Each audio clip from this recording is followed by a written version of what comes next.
السلام عليكم، نتمنى تكونوا كلكم بخير وعلى خير. مرحبا بكم من جديد في وصفة جديدة. اليوم ان شاء الله غنشارك معكم حريشات بالسميدة والكوك كيجيو غزالين بزاف، شكلا ومذاقا. ساهلين بزاف التحضير ديالهم، ما فيهمش بزاف ديال المكونات. حضروهم للفطور او حضروهم للغوتي، عطيوهم لوليداتكم ياخذوهم معهم للمدرسة، علاش لا؟ كيجيو غزالين بزاف. كنتمنى تابعوا الفيديو حتى الاخير. ما تنسوش تنضموا عندي للقناه الا كنتم مازال ما انضميتوا، وفعلوا زر الجرس باش يبقى يوصلكم ديما الجديد ديالي.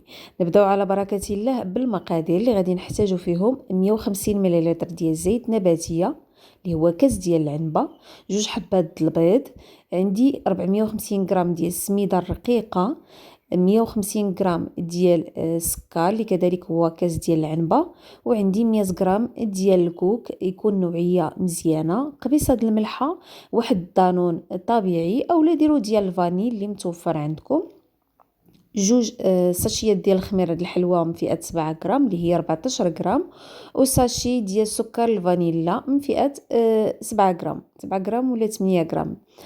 صافي غادي ناخذ واحد الزليفه ونوضعوا فيها هذوك المكونات كلها اللي هي البيض، وغادي نضيف كذلك الزيت. عبروا بالكاس د العنبه ولا عبروا بالميزان، انا غنعطيكم القياس بالكاس وبالميزان، وغنخلي لكم صندوق الوصف. صافي من بعد ما درت البيض السكر والزيت، غادي نخلط هاد المكونات بالضراب اليدوي مزيان اولا غير بشي فرشيطه، المهم يتخلطوا مزيان هاد المكونات، يتحل لينا داك البيض ويذوب لينا شويه هذاك السكر. هاد الحريشات ساهلين بزاف، كيتحضروا داغيا، يعني الا بغيتيهم هكا للكوتي، يعني في وقتهم كيتحضروا. غير نوضي ديري المكونات وحطيهم في الفران على ما توجدي كويس ديال اتاي ولا كويس ديال القهوه كيكونوا وجدوا. صافي خلطنا هاد المكونات مع بعضياتهم، وغادي نبدا نضيف المكونات اللي تبقات ليا. غادي نضيف كذلك علبه ديال دانون اولا ديال يوغورت طبيعي، انا درت هذا بلا سكر مسوس، تقدروا ديروا بالمذاق ديال الفاني. غادي نضيف ساشي ديال الفاني، قبيصه د الملحه اولا رشيشه د الملحه، ونخلط مزيان هادو المكونات بالضراب كذلك يدوي، يتحل لينا هذاك دانون، يتخلط لينا مع المكونات.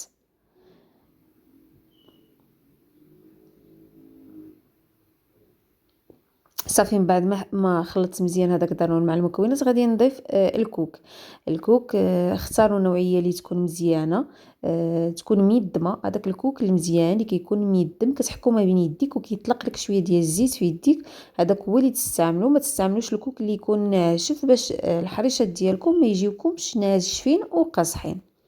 ضفت 100 غرام ديال الكوك وغادي نخلطو. من بعد غادي نبدا نضيف السميده تكون رقيقه، غير هو ما تضيفوهاش دقه واحده، ضيفوا شويه بشويه حتى تجمع لكم العجينه. انا عندي 450 غرام ديال السميده رقيقه حدايا، غادي تبقاو تضيفوا شويه بشويه كيف ما قلت لكم وكيف ما غادي تشوفوا معايا كي غادي ندير انا.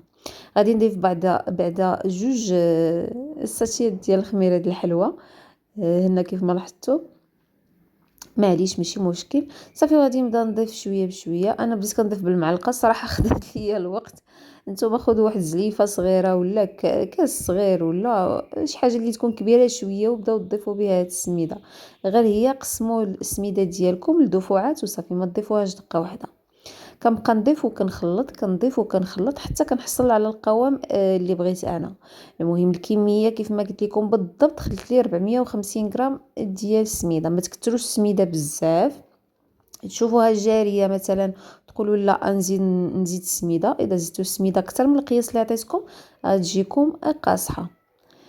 صافي هنا ضفت الكميه كلها وغادي نخلط مزيان، ما كنعجنوهاش، غير كندخلوا هذيك السميده مع دوك المكونات غير كيف ما كتشوفوا معايا، غير بالصبيعات ديال يديا كندخل هذيك السميده.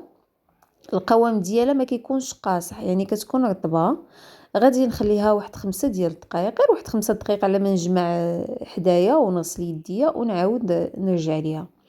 بالنسبه لهاد الزليفه فدرت فيها شويه ديال السميده رقيقه وشويه ديال الكوك، نفس النوعيه ديال الكوك اللي استعملت. هانتوما البنات الكوك فاش تبغيو تشريوه ضروري حكوه ما بين يديكم بهذه الطريقه هذه.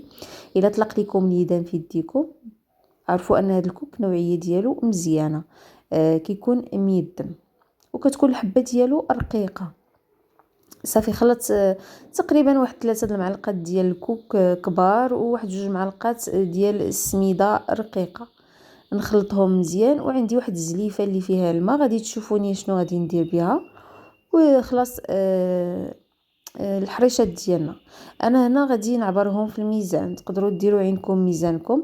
انا بغيت يجيوني كلهم نفس الحجم فدرت فيهم 50 غرام. 50 غرام كيجي الحجم ديالهم زوين، كيكونوش كبار بزاف كيكونوش عاوتاني صغيورين.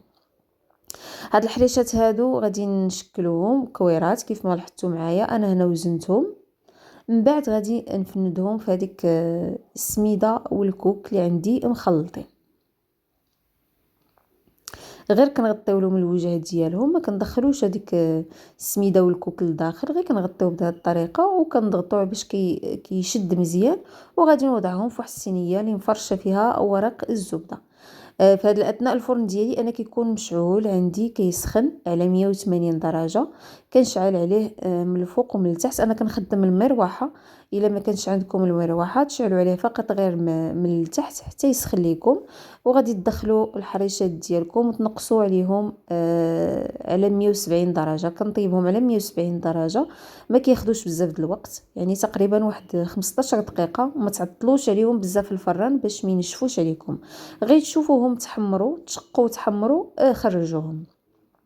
كيف ما لاحظتوا معايا هذيك الزليفه اللي فيها الماء فانا كنحط فيها يديا باش كنحيد هذاك الكوك وداك السميده اللي كتكون لاصقه في يدي، باش ما نعاودش ندخلها في هذاك الخليط ديال السميده وتزيد العجينه تقصح ليا. يعني ضروري ديروا هذه الطريقه، سواء ديروا زليفه فيها الماء اولا بقاو تغسلوا يديكم وتشكلوا الكرات. صافي هنا من بعد ما شكلتهم كيف ما لاحظتوا غندخلهم للفرن مباشره. الا كان عندك الفرن ديال الغاز غادي تشعله يسخن من قبل واحد 2-3 دقائق من قبل. من بعد كتدخلي الصينيه ديالك ديال الحريشات كتشعلي تخليهم مشعول عليهم غير من الفوق حتى كيتشقوا كيتحمروا. كتشعلي عليهم من التحت باش كيتحمروا واحد شويه، غير هو ما تعطليش عليهم بزاف في الفران حيت السميده كتشرب. غير كتشوفيهم تشقوا وتحمروا كتخرجيهم مباشره من الفرن ديالك وكتقدميهم بصحه وراحه. كيجيو زوينين بزاف كيف ما لاحظتوا مشقين وكيجيو فتيين ورطبين وبنانين بزاف. بالنسبه للمذاق انا درت فقط غير الفاني. تقدروا ديروا مذاق ديال قشور د البرتقال د الحامض اللي بغيتو. كيجيو غزالين بزاف. قدموهم لوليداتكم بصحه وراحه. كنتمنى الوصفه ديال اليوم تكون عجباتكم. ما تنساوش تنضموا عندي القناه الا كنتم مازال ما انضميتوا، وفعلوا زر الجرس. اذا عجبتكم الوصفه ديال اليوم ما تنساونيش من جيم ولايك. التعاليق ديالكم اللي كتشجعني. خليتكم لهنا وراحه البال ونتلاقاو فيديو جديد ووصفه جديده. شكرا وبسلامه.